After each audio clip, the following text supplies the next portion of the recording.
পরে মানে কি একটা মেয়ে বা কারণ চেহারা দেখতে একদিন একটি লোক আমার ইউটিউব চ্যানেলের ব্ল্যাডমেরি ভিডিও দেখছিল।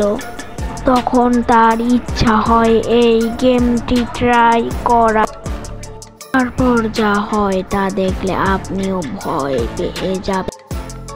ব্লাডমেরি খেলতে সে আসলো বাথরুমে, কারণ তার ঘরে কোনো আয়না নেই। নিয়ম অনুযায়ী সে 18 বার ব্লাডমেরি বলছিল। ব্লাডমেরি বলার কিছুক্ষণ পর সে আয়নায় দেখতে পেল একটি ভয়ঙ্কর মেয়েকে। সেটাকে দেখে অজ্ঞান হয়ে পড়ে গেল।